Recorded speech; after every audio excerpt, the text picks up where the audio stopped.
Hey guys, it's Lucy. And this is Alcarin. And we are bringing you our second WoW video. Yeah. And it's going to be basically about how to solo on a brand new server. Also, we're running RFK. There's level updates. I think we're, what, 30? What are our levels in this one?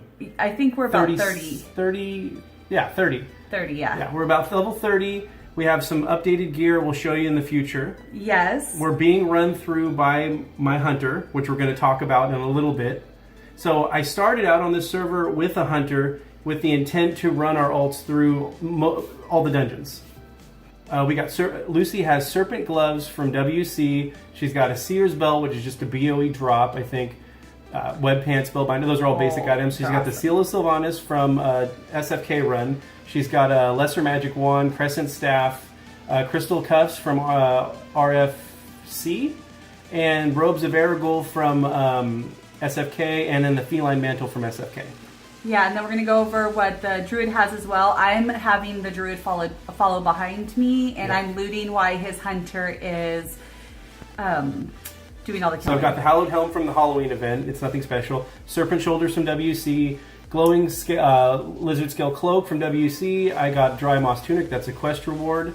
Moving on, I've got the Black Wolf Bracers from SFK. Crescent Staff from WC Quest.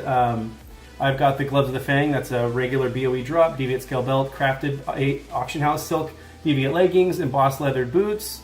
And Seal of Sylvanas from SFK. I think I went over him too fast. He can talk really fast though. It's really cool. And so, basically what it comes down to is at this low level, not a lot of people are running these dungeons. A lot of people have ults. Multi-walking is allowed. So basically, most people just run themselves through at this level. Mm-hmm. And so what we did is we have suggested that you start off with a hunter or a warlock. If you're fresh on the server and you don't have any money or gear, because you don't want to start out as a druid, you don't want to start out as a mage, it's very slow and painful. You need something to help you through. And this is a perfect example. He is able to run us through our harder characters, a priest and a druid, with his hunter.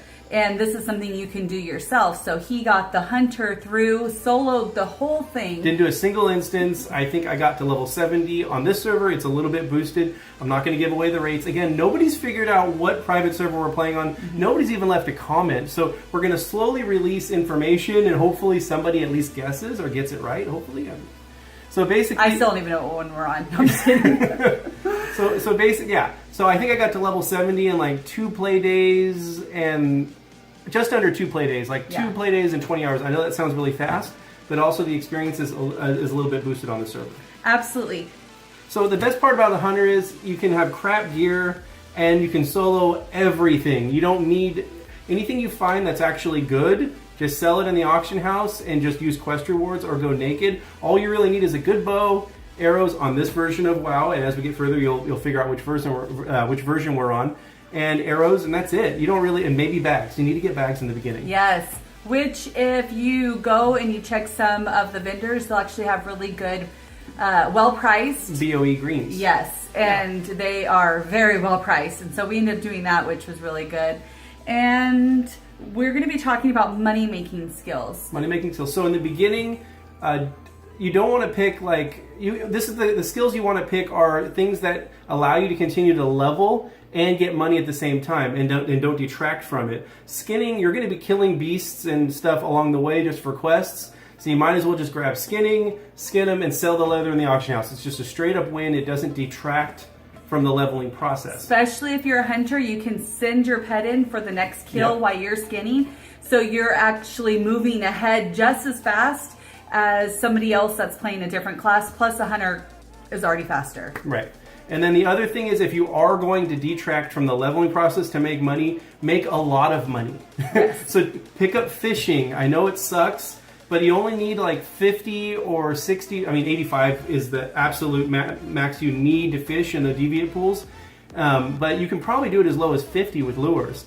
And on this server, I found that like 10 deviant fish sell for like 6 gold, which is huge. So, and I know that 10 deviant fish are hard to get because you got to hit the pools. You maybe get 3 or 4 fish per pool. Mm-hmm. So you got to hit, X amount of pools before you get 10 fish. But I mean, come on, 6 gold goes a long way at low level. You can buy all your bags that you need. Yeah. You can buy any of your gear. Don't only buy a bow, maybe. That's the only thing I would do. Also, if you go Blood Elf Hunter, if you're playing on a server that supports Blood Elf, they get like a green quest reward just for following the hunter chain. And if you think about it, we all get tired of doing quests or doing something else, so put on Netflix and go fishing at the same time. Right. It's just something you can mindlessly do and make a grip load of money. Okay, this boss is epic. Yeah. So on this one, it was kind of crazy. I haven't played this in a while, and I know this isn't retail, so it's kind of in the past. He has a buff where he just knocks your guy dead, but he's not dead. He's like unconscious dead, right? Feign death almost, for 5 minutes debuff. Yeah. 5 minutes! And like, it can't be dispelled as far as I can tell. It can't be... So like, my pet got knocked out first, and I'm level 70 running us through, and this is like a level 30-something dungeon. I got knocked out for 5 minutes. So basically, the only way we could actually do this is I should have popped cooldowns and just burst them down real quick, but I didn't know. So what ended up happening was just lots of dead time of us just sitting there. I'm like, am I going to die? Trying to figure out what we should even do. Then he convinces me to bring the druid in, which I don't play druids, so I'm like, I don't even know how to do this. Bring him in, which you'll see in a second. So the druid's supposed to go in and then pull him off me until I can wake up. I pop all my cooldowns, and eventually we end up killing this thing, hopefully. Right? Well, yeah, so what we end up realizing is that it doesn't matter what you have or what level or anything, you just have to kill him fast as humanly possible. Now, there's probably a trick to this. It's not a curse, it's not a magic effect, I'm not really sure. But I thought it was really interesting. That seems like a new mechanic. Also, this is a throwback to an old version of WoW. I don't remember this being a thing. I don't either. The knockout. Yeah. So either that's exclusive to this private server or this version of WoW. Yeah. Leave a comment down there and tell us, is that something that happened back then? Do you remember this guy knocking people out for 5 minutes? And does it remind anybody else of Princess Mononoke? Because it totally reminds me of that. It does remind. It just to the max. Like, it's insane. I love this one. And so... And now we're on the final boss. Now this is just a pure tank and spank. Drops like a quest item, some decent gear, and then I think there's an escort coming up. Yeah, and I wish there was like a way to like loot where it says only loot anything that's over silver or something like that, because then my bags fill up so fast. Speaking of loot, I'm running an add-on, and I forget what it's called. It might be like Clear Junk or something like that. But it's just a one-button push, and it goes through and it just vendors all your grays automatically. I ended up just getting a mod pack or add-on pack and just installing it and disabling whatever I didn't like, and that really worked for me. Yeah, because there was some original ones that weren't very good that we didn't like. So now we're doing the escort here, which is really good. Really nice to have a 70 help kill everything. We've done this escort before on the other private server that we were playing on, and in this one, I mean, the problem was when you're running it legit, the escort unit can die. Sometimes not everybody gets the quest done. I think only one of us actually finished it. So this guarantees you get the run through, you're going to clear, you're going to get everything that you can just sell everything that you get. So you get everything, you get the drops that you want. There's no rolling as long as you're different classes. And you're guaranteed to finish all the quests. And that's the only real reason to do these dungeons. Go around, go on Wowhead, whatever, get all the quests, come back, do the dungeons, one pass through, finish it all. We wanted to go over auction, making money through the auction. Right. And so basically you need to vendor all your grays and whites as much as you can, and if you end up filling up your bags, hence why the bags are so important, then drop whatever is the least valuable. And for BOE blues and for greens, just sell them in the auction house. Yeah, sell them unless there's such a drastic...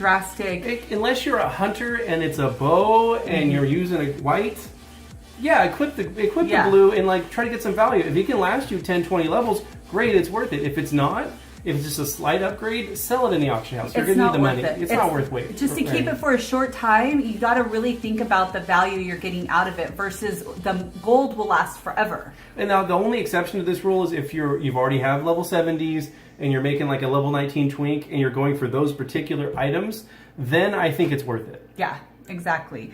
And so basically the whole gist of this was how to do solo. You may not like a hunter. A hunter may be terribly boring to you. This isn't something you should be focusing on right now. This should be Hunter Warlock are the easiest starting classes. They don't require anything. You just get your level 5 wand, get your little imp pet, and just go kill everything instantly. And then the Hunter level 10 plus, so you just solo everything. And then you get into a guild, you forge friendships, and then at that point, you help each other run your alts through. That's when you get an alt that you actually want to play, something that's harder, and you've already built a relationship on the server. That's when you get to have all the fun. Well, I hope you guys liked the episode. I hope you guys liked episode 2. Stay tuned for episode 3. Yes. If you like the video, please hit that like button. If you're new to the series, please don't forget to subscribe. And we'll see you guys in the next video. Yes. And peace. Hit notifications. Okay. Hit notifications. Bye, guys. Bye.